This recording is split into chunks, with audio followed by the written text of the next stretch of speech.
Harry got up on Sunday morning and dressed so intelligently that it was a while before he realized he was trying to pull his hat onto his foot instead of his sock.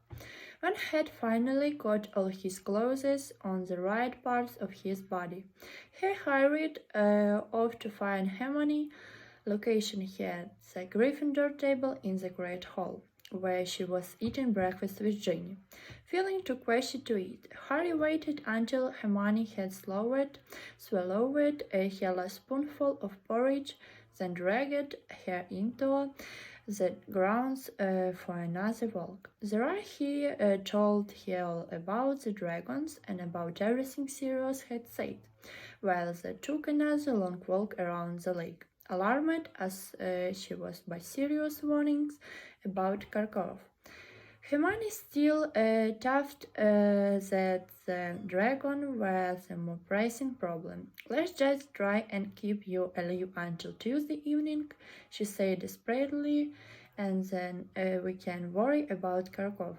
They walked 3 times around the lake, trying all the way to think of a simple spell that would subdue a dragon. Nothing that over occurred to them, so they retired to the library instead. Here, Harry pulled down every book he could find on dragon, and both of them set to work searching through the large pile. Talon clipping by chance, dredging scale road. This is no good. This is for nutters like Hagrid who want to keep them healthy. Dragons are extremely difficult to slay owing to the unsaid magic that imbies their thick hides, which none but the most powerful spells can penetrate. But Sirius said it's simple on what to eat. "Let's try some simple spell books," then said Harry, throwing aside men who love dragons too much. He returned to the table with a pile of spell books, set them down, and began to flick through each in turn. Hermione whispering non-stop at his elbow. "Well, there are switching spells, but what's the point of switching in, unless you swap its funks for wine gums on? Something that would make it less dangerous. The trouble is, like that Luke said, not much is going to get rough a dragon's hide. I'd say transfigure it, but something that big you really haven't got a hope. I doubt even Professor McGonagall. Unless you're supposed to put the spell on yourself, maybe to give yourself extra powers. But as there are no simple spells, I mean, we haven't done any of those in class. I know about them because I've been doing OWL practice papers." "Hermione," Harry said, soft gritted teeth, "will you shut up for a bit, please? I am trying to concentrate." But all that happened when Hermione fell silent was that Harry's brain filled with a sort of blank buzzing, which didn't seem to allow room for concentration. He stared hopelessly down the index of basic hairs for the buzzy and waxed. Instead, scalping, but dragon had no hair. Paper breath that would probably increase a dragon's furrow, but horn tangier, just what he needed to give it an extra weapon. "Oh no, he's back again. Why can't he read on his stupid ship?" said Hermione irritably, as Victor Crumb slouched in a surly look over at the pair of them and settled himself in a distant corner with a pile of books. "Come on, Harry, we'll go back to the common room," his fan club Clabble. Be here is in a moment twittering away. And sure enough, as they left the library, a gang of girls poet passed them in the library. On one of them wearing Bulgaria scarfed around her waist.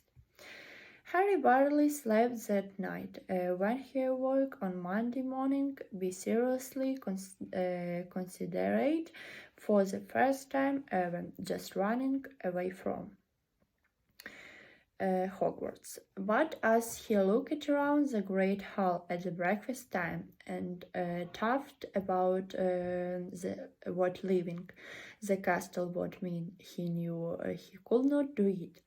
It was the only place he had ever been happy. Well, he supposed it they must have been happy with his parents too, but he could not remember that. Somehow the novelties that he would rather be here and facing dragon than back in a private drive with Dudley was good to know. It made him feel slightly calmer. He finished his bacon with difficulty. His throat wasn't working too well, and as he and Hermione got up, he saw Cedric Diggory leaving the Hufflepuff table. Cedric still didn't know about the dragons. The only champion who didn't eat Harry was right in thinking that Maxim and Karkov would have told Fleur and Crumb. Hermione, I'll see you in the greenhouse, Harry said, coming to his decision as he watched Cedric leaving the hall. Go on, I'll catch you up. Harry'll be late, the bell's about to ring. I'll catch you up, okay? By the time Harry reached the bottom of the marble staircase, Cedric was at the top. He was with a lot of 6-year friends. Harry didn't want to talk to Cedric in front of them. They were among those who had been quoting Rita Skeeter's article and at him every time he went near them. He followed Cedric at a distance and saw that he was heading towards the charms corridor. This gave Harry an idea. Passing at a distance from them, he pulled out his wand and took careful aim. Defendo. Cedric's back split.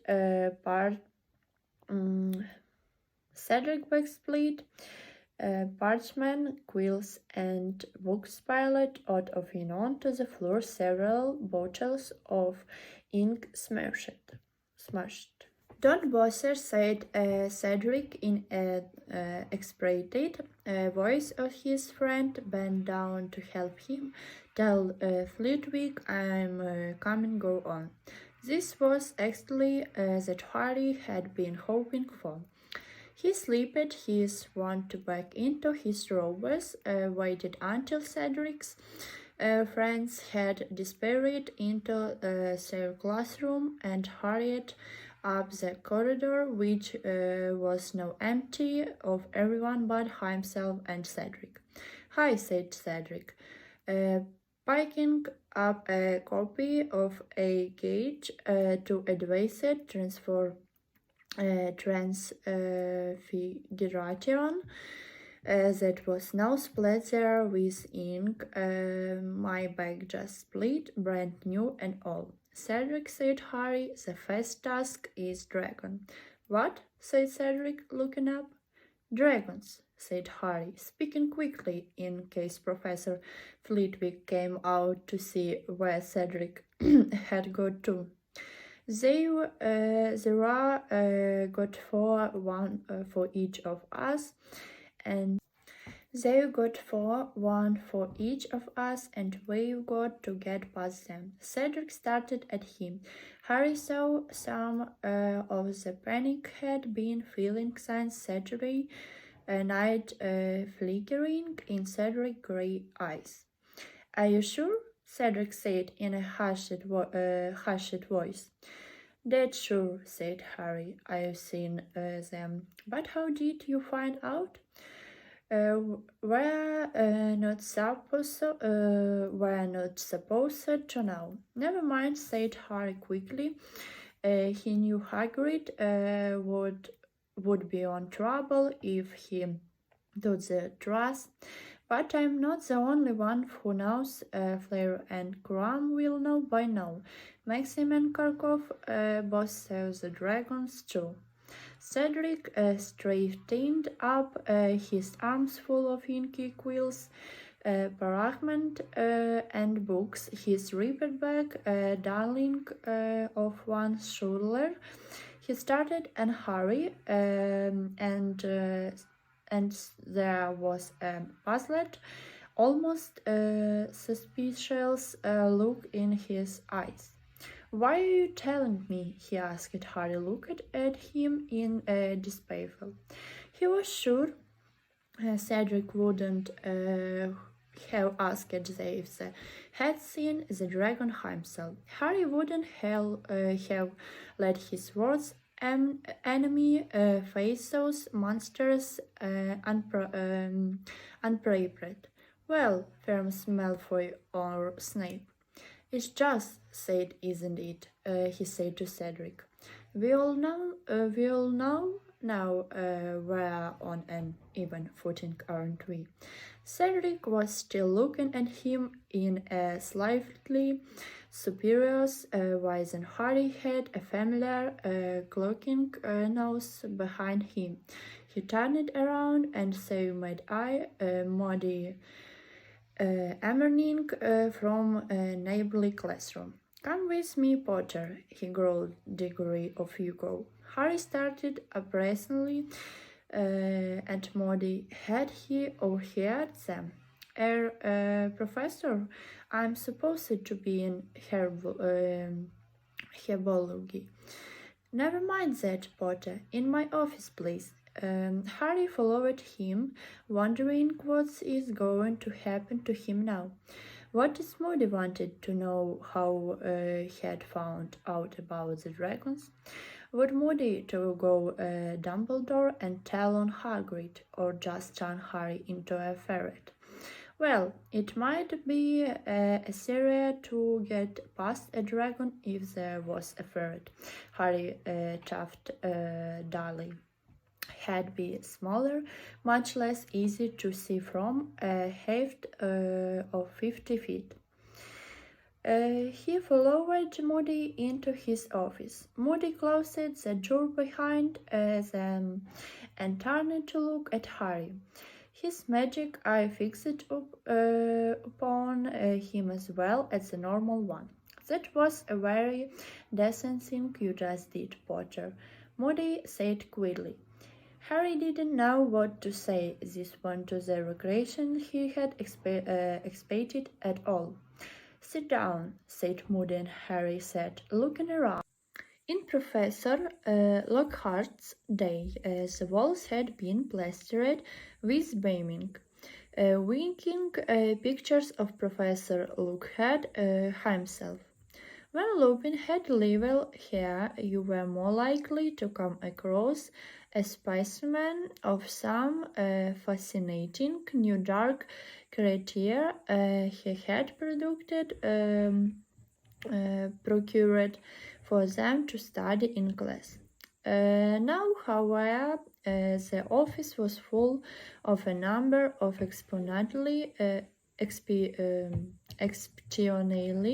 odd objects that Harry supposed Moody had used in the days when he had been an Auror. On his desk stood what looked like a large, cracked glass spinning top. Harry recognized it at once as a sneakoscope because he owned it on himself. It was much smaller than Moody's. In the corner, on a small table, stood an object that looked something like an extra squiggly golden television aerial. It was humming swiftly. What appeared to be a mirror hung opposite Harry on the wall, but it was not reflecting the room. Shadowy figures were moving around inside it, none of them clearly in focus. Like my dark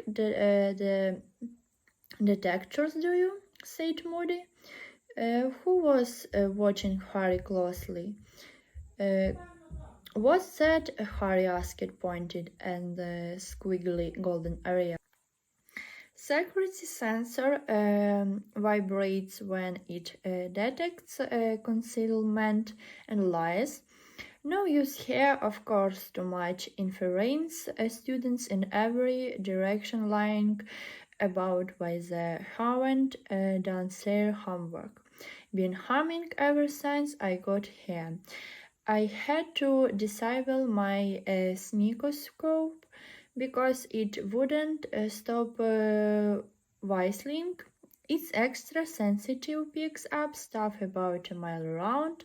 Of course, it could be picking up more than kids' stuff, he added in a growl. And what's the mirror for? Oh, that's my fog glass. See them out there sculling around. I'm not really in trouble until I see the whites of their eyes. That's when I open my trunk. He let out a short, harsh laugh and pointed to the large trunk under the window. It had 7 keyholes in a row. Harry wondered what was in there until Moody's next questions brought him sharply back to earth.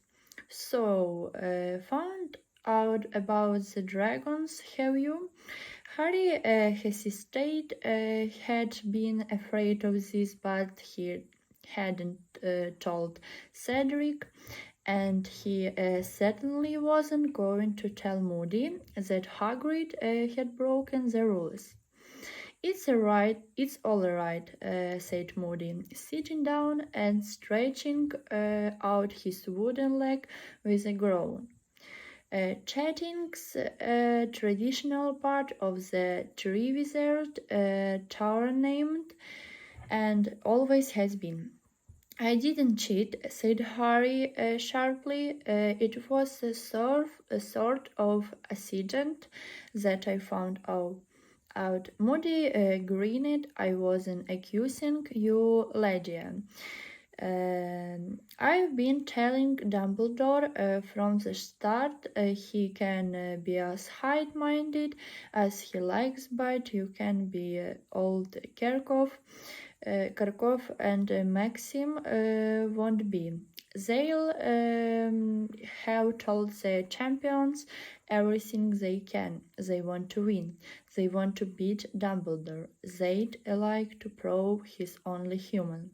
Moody have a harsh laugh, and his magical eye swirled around so fast it made Harry feel queasy to watch it. So good. Any ideas how you're going to get past around dragon yet? Said Moody.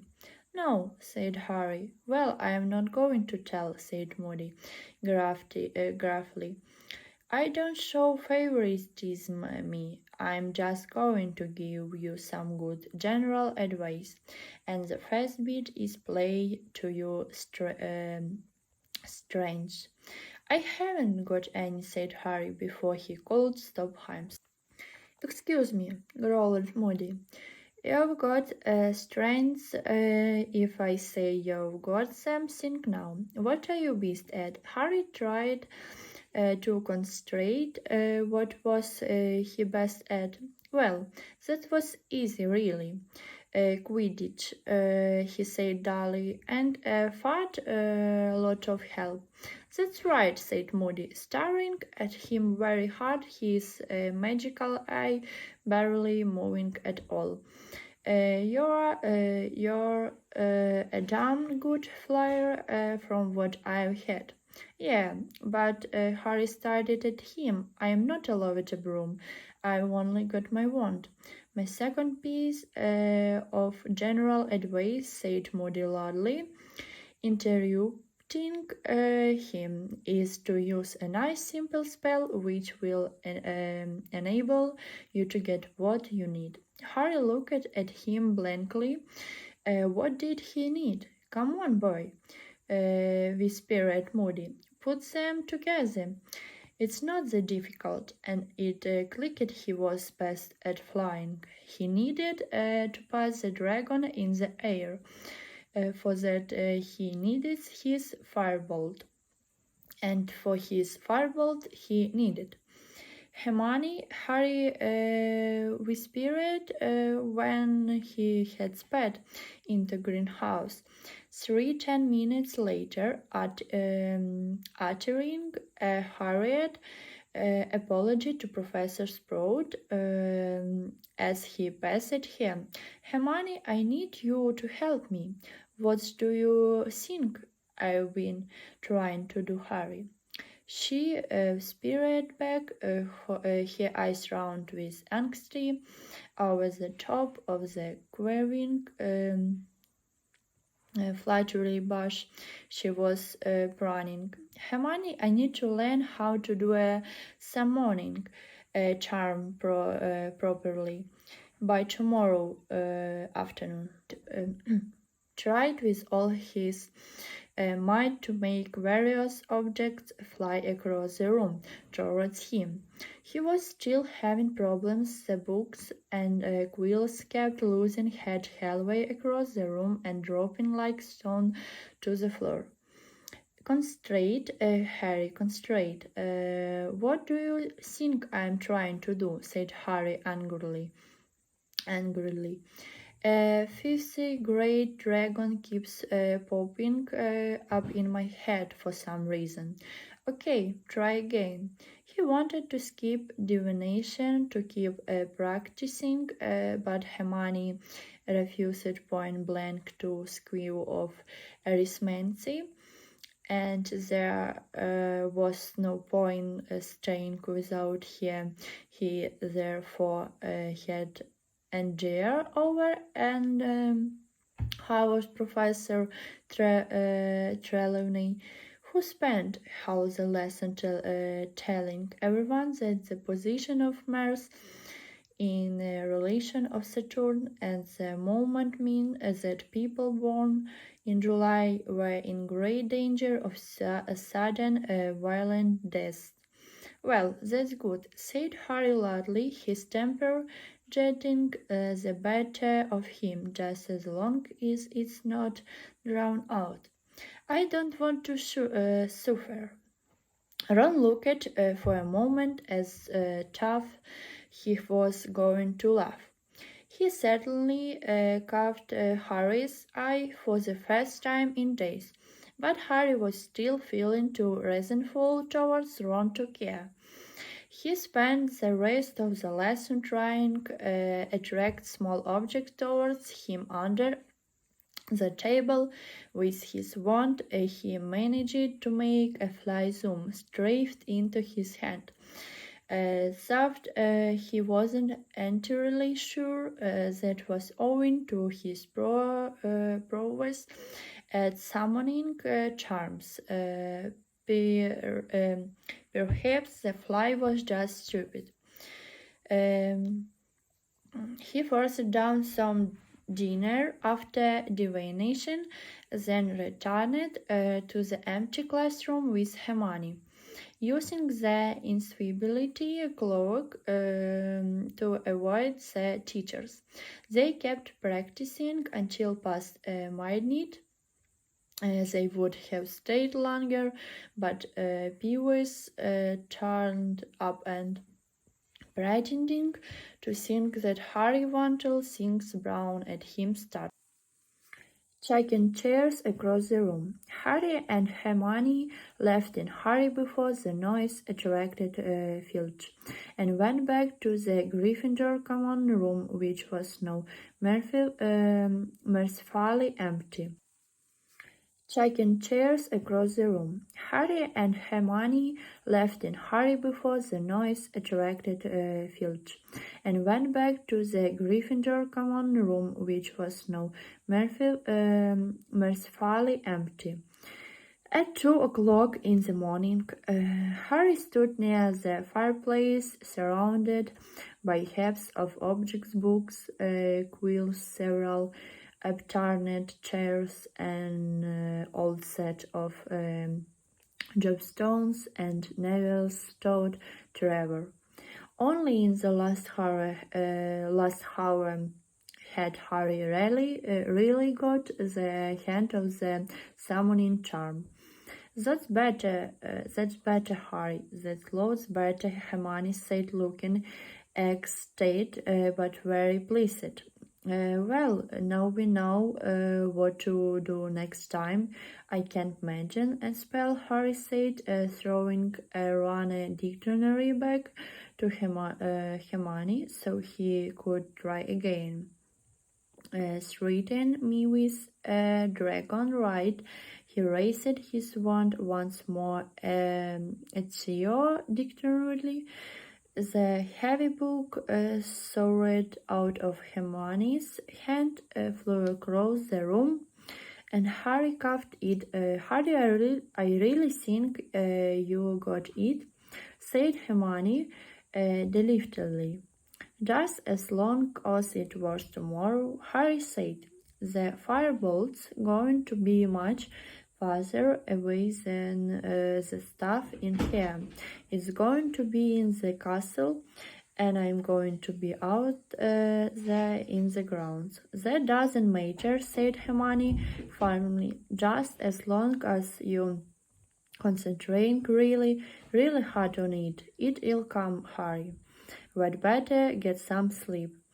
You're going to need it. Harry had been focusing so hard on learning the summoning charms that evening that some of his blind panic had left him. It returned in full measure, however, on the following morning. The atmosphere in the school was one of great tension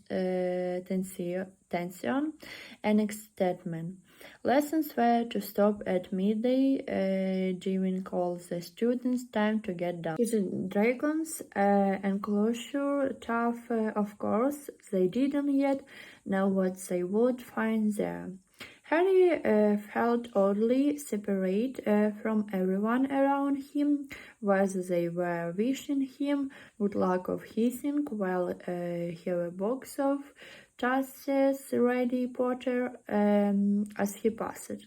It was a state of nervousness so advanced that he wondered whether he might just lose his head when they tried to let him out to his dragon and start trying to curse everyone in sight. Time was behaving in a more peculiar fashion than ever, rushing past in great dollops, so that on moment he seemed to be sitting down in his first lesson, History of Magic, and the next walking into lunch. And then where had the morning gone? The last of the Dragon Free House. Professor McGonagall was hurrying over to him in the great hall. Lots of people were watching. Potter, the champions have to come down into the grounds now. You have to get ready for your first task. Okay, said Harry, standing up, his work falling onto his plate with a clatter. Good luck, Harry, Hermione whispered. You'll be fine. Yeah, said Harry, in a voice that was most unlike his own. He left the great hall with Professor McGonagall. She didn't seem herself either. In fact, she looked nearly as anxious as Hermione. As she walked him down the stone steps and out into the good November afternoon, she put her hand on his shoulder. Now, don't panic, she said, just keep a cool head. Where God wizards on hand control the situation if it gets out of hand. The main thing is just to do your best and nobody will think any the worse of you. Are you alright? Yes, Harry heard Heimskill say. Yes, I'm fine. She was leading him towards the place where the dragon were around the edge of the forest bed, but when they approached the clump of trees behind which the enclosure would be clearly visible, Harry saw that a tent had been erected, its entrance facing them, screening the dragon from view. You're to go in here with the other champions, said Professor McGonagall in a rather shaky sort of voice, and wait for you, Tom Potter. Mr. Bagman is in there. He'll be telling you the procedure. Good luck. Thanks, said Harry in a flat, distant voice. She left him at the entrance of the tent. Harry went inside. Fleur de Lecure was sitting in a corner on a low wooden stool. She didn't look nearly as composed as usual, but rather pale and clammy. Victor Crumb looked even surly than usual, which Harry supposed was him. His was a way of showing nerves. Cedric was pacing up and down. When Harry entered, he gave him a small smile, which Harry returned, feeling the muscles in his face working rather hard as though they had forgotten how to do it. Harry, good-o, said Bagman, happily looking around at him. Come in, make yourself feel at home. Bagman looking somehow like a sleepily overblown cartoon figure standing amid all the pale-faced champions. He was wearing his old wasp robes again. Well, now we're all here trying to fill you in, said Bagman briefly. When the audience has assembled, I'm going to be afraid each of you this bag. He held up a small sack of purple silk and shook it at them, from which you will each select a small model of the things you are about to. There are different varieties, you see, and I have to tell you something else too. Oh yes, your task is to collect the golden egg. Harry glanced around. Cedric had nodded once to show that he understood Bagman's words, and then started passing around the tent again. He looked swiftly green. through the liqueur, and Crumb hadn't reacted at all. Perhaps they thought they might be sick if they opened their mouths. They was certainly how Harry felt, but they at least had volunteered for this. And in no time at all, hundreds upon hundreds of pair of feet could be had passing the 10. They Owens talking ecstatically, laughing, joking. Harry felt as separated from the crowd as if there were different spaces. And then it felt about a second later to Harry. Bagman was opening the neck of the purple silk sock. Lightest fast, he said, offering it to Fleur de liqueur.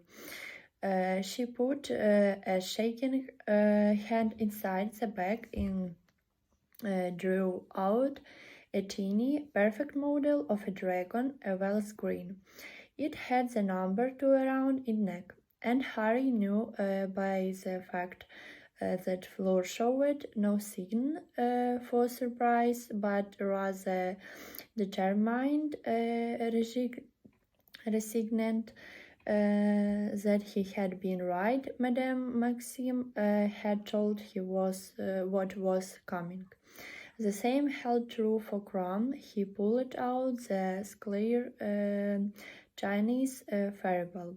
It had number 3 around its neck. He didn't even blink, just started at the ground. Cedric put his hand into the bag, and out came the bluish-grey Swedish short snout, the number 1, tied around its neck. Knowing what was left, Harry put his hand into the silk bag and pulled out the Hungarian Hollandaise and the number 4. It stretched its wings. As he looked down at it and buried its minuscule fangs. Well, there you are, said Bagman. You have each pulled out the dragon you will face, and the numbers refer to the order in which you are to take on the dragons. Do you see? Now I am going to have to leave you in a moment, because I am commentating Mr. Diggory. You're fast, just to out into the enclosure when you have a whistle. All right. Now, Harry, could I have a quick word outside? Yes, said Harry blankly, and he got up and went out of the tent with Bagman, who walked him a short way away into the trees, and then turned to him with a fussily expression on his face. Feeling all right, Harry? Anything I can get you? What? Said Harry. I know nothing. Got a plan? Said Bagman, lowering his voice conspiratorially, because I don't mind sharing a few pointers if you do like them, you know. I mean, Bagman continued, lowering his voice still further. Barrier, like a head haze which made the enclosure and the hundreds of faces around him swim strangely. And then he had in speeding through that air behind him. He turned and saved his firebolt, hurling towards him around the edge of the woods, soaring into the enclosure and stopping dead in mid-air beside him, waiting for him to mount. The crowd was making even more noise. Bagman was shouting something, but Harry's ears were not working probably anymore. Listening wasn't important. He swung his leg over the broom and kicked off from the ground, and a second later something miraculous happened. As he soared upwards as the wind rushed through his hair, as the crowd's face became mere flesh-colored pin-pricks below, and the horntail shrunk to the size of a dog. He realized then that he had left not only the ground behind, but also his fur. His was back where he belonged. This was just another Quidditch match, that was all. Just another Quidditch match, and that horntail was just another ugly opposing team. He looked down at the colleju of eggs and spotted the gold one, gleaming against its cement-colored fellows, receding softly between the dragon front legs. "Okay," Harry told himself, "diversionary tactics, let's go." He dived. The horntails had followed him. He knew what it was going to do and pulled it out of the dive just in time. A jet of fire had been released exactly where he would have been had he not swerved away. But Harry didn't care. That was no more than dodging a bludger. "Great Scott, he can fly," yelled Bagman as the crowd shrieked and gasped. "Are you watching this, Mr. Crumb?" Harry soared higher in a circle. The horntail was still following his progress, its head revolving on its long neck. If he kept this up, it would be nicely dizzy. But better not push it too long, or it would be breathing fire again. Harry plummeted just as the horntail opened its mouth, but this time he was less lucky. He missed the flames, but the tail came whipping up to meet him instead, and as he swerved to the left, one of the long spikes grazed his shoulder, ripping his robes. He could feel it stinging. He could hear screaming and groans from the crowd, but the cut didn't seem to be deep. Now he zoomed around the back of the horntail, and a possibility occurred to him. The horntail didn't seem to want to take off. She was too protective of her eggs. Soft, she writhed and twisted, furling and unfurling her wings and keeping those fearsome yellow eyes on Harry. She was afraid to move too far from them, but he had to had to do it, or he'd never get near them. The trick was to do it carefully, gradually. He began to fly first this way, then the other, not near enough to make her brace fire to stave him off, but still posing a sufficient threat to ensure she kept her eyes on him. Her head swayed this way and that, watching him out of those vertical pupils, her fangs bared. He flew higher. The horntail's head rose with him, her neck how stretched to its fullest extent, still swaying like the snake before its charmer. Harry rose a few more feet, and she let out a roar of expansion. He was like a fly to her, a fly she was longing to sweat her toil stretched it again, but that was too high to reach now. She shot fire into the air, which he dodged. Her jaws opened wide.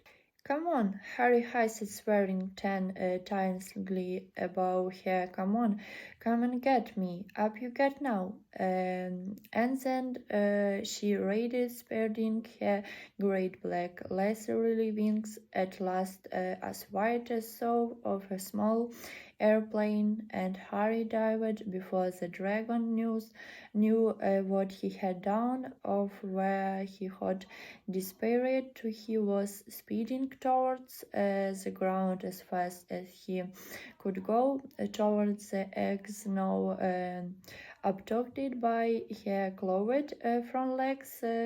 He had taken his hands off his firebolt. He had seized the golden egg.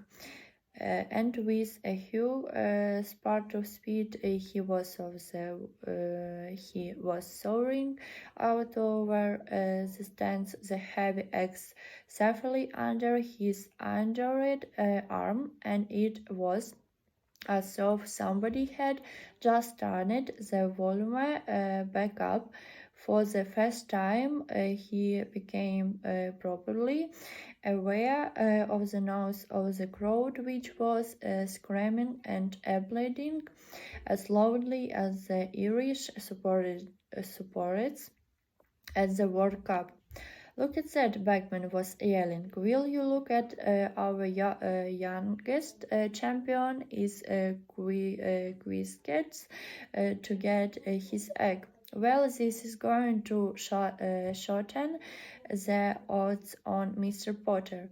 Harry saw the dragon keepers rushing forwards to subdue the horntail, and over at the entrance to the enclosure, Professor McGonagall, Professor Moody, and Hagrid hurrying to meet him, all of them waving him towards them, their smiles evident even from this distance. He flew back over the stands, the noise of the crowd pounding his eardrums, and came in smoothly to land his head lighter than it had been in weeks. He had got through the first task he had served. That was excellent, Potter, cried Professor McGonagall, as he got off the firebolt, which from her was extravagant price. He noticed that her hand shook as she pointed at his shoulder.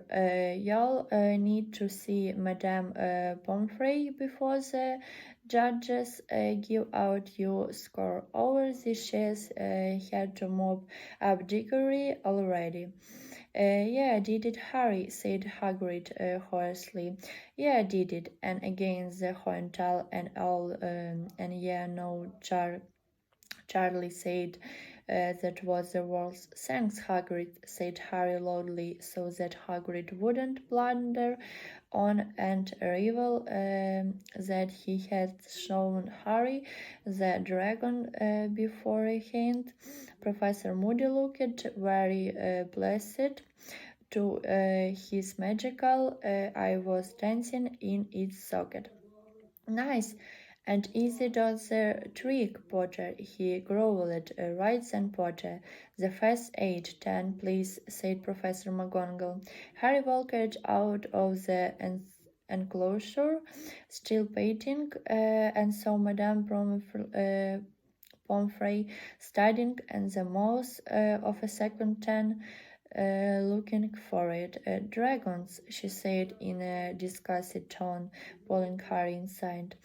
The 10 was divided into cubicles.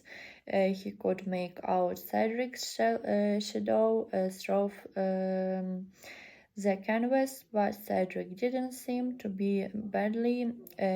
Could make out Cedric's shadow through the canvas, but Cedric didn't seem to be badly injured. He was sitting up. At last Madame Pomfrey examined Harry's shoulder, talking furiously all the while. Last year Dementors, this year dragons. What are they going to bring into his school next? You're well lucky. This is quite shallow. It all need cleaning before I held it up. She cleaned the cut with a drop of some purple liquid which smoked and strong, but then poked his shoulder with her wand, and he felt it held instantly. How does sit quickly for a minute, sit, and then you can go and get your score. She bustled out of the tent, and he had her go next door and say, "How does it feel now, Diggory?" Harry didn't want to still sit still. He was still too full of adrenaline. He got to his feet waiting to see what was going on outside, but before he had reached the mouth of the tent, two people had come darting inside. Hermione, followed closely by Ron. "Harry, you were brilliant," Hermione said squarely. There were fine journal marks on her face where she had been clutching it in a fair. You were amazing, you really were. But Harry was looking at Ron, who was very white and staring at Harry, as though he was aghast. "Harry," he said very seriously, "wherever put your name in that goblet. I reckon they're trying to do in." It was as though the last few weeks had never happened, as though Harry was meeting Ron for the first time. Right after he'd been made champion. "Coughed on, have you?" said Harry coldly. "Took you long enough." Hermione stood nervously between them, looking from one to the other. Ron opened his mouth uncertainly. Harry knew Ron was about to apologize, and suddenly he found he didn't need to hear it. "It's okay," he said before Ron could get the words out. "Forget it." "No," said Ron, "I shouldn't we?" "Forget it," Harry said. Ron grinned nervously at him, and Harry grinned back. Hermione burst into tears. There was nothing to cry about, Harry told. He believed it. You two are so stupid. She shouted, stamping her foot on the ground, tears splashing down her front. Then before Caesar of them could stop her, she had given both of them a hug and dashed away, now positively howling. "Barking," said Ron, shaking his head. "Harry, Simone, they'll been putting up your scores." Pinking up the golden egg and his firebolt, feeling more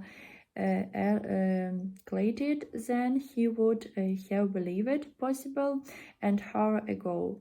Harry ducked out of the tent, Ron by his side, talking fast.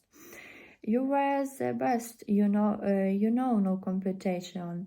Cedric did this rage thing where he transfigured a rock on the ground, turned it into a dog. They was trying to make the dragon go for the dog instead of him.